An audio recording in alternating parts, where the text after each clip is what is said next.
একটা চেয়ার নিয়ে বসে থাকবো, কি করব? I will be the last person to go. আগেই পদত্যাগ করেছিলেন ৩ জন। শনিবারের বোর্ড সভা শেষে পদত্যাগ করলেন বিসিবির আরও ৪ জন পরিচালক। বর্তমান কমিটির মেয়াদ ৬ মাস পূর্ণ হওয়ার আগেই যেভাবে ৭ জন পরিচালক দায়িত্ব থেকে অব্যাহতি নিলেন, প্রশ্ন উঠতে শুরু করেছে শেষ পর্যন্ত কজন থাকবেন। এমন পরিস্থিতিতে যমুনা টেলিভিশনের জনপ্রিয় স্পোর্টস শো স্যাটারডে নাইট স্পোর্টসে বিসিবি সভাপতি আমিনুল ইসলাম বুলবুল বলেছেন, লড়াইটা শেষ পর্যন্ত করতে চান। কমতে কমতে অনেকে বলছেন যে অল আউট হয়ে যেতে পারেন। একটা চেয়ার নিয়ে বসে থাকবো, কি করব? I will be the last person to go. শেষ দিন পর্যন্ত ইনশাল্লাহ। দেশের প্রথম টেস্ট সেঞ্চুরিয়ান অবশ্য জানেন না পরিচালকরা কেন পদত্যাগ করেছেন। তবে তার অভিযোগ, বর্তমান পরিচালনা পর্ষদের মেয়াদের একদম প্রথম থেকে একটা দিনের জন্যেও তারা শান্তিতে কাজ করতে পারেননি। বাইরে থেকে কলকাঠি নেড়ে বাধা প্রদান করা হতো নিয়মিতই। দুটো শক্তি কি তবে একই?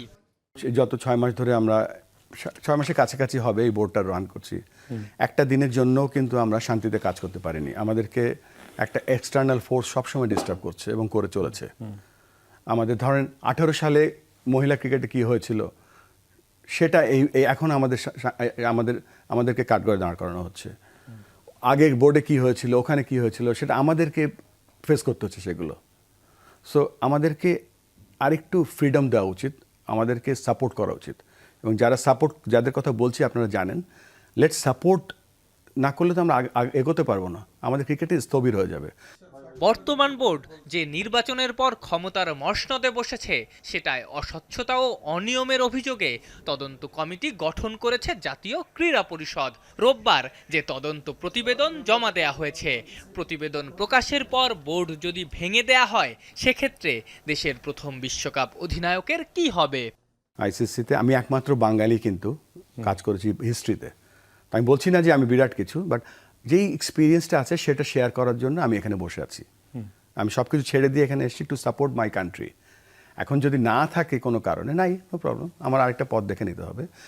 গত অক্টোবরে নির্বাচনের মাধ্যমে দায়িত্ব নেওয়া বিসিবি পরিচালনা পর্ষদ থেকে শনিবার পদত্যাগের কথা জানান ফাইয়াজুর রহমান মিতু, সানিয়ান তানিম, মেহরাব আলম চৌধুরী ও মঞ্জুর আলম।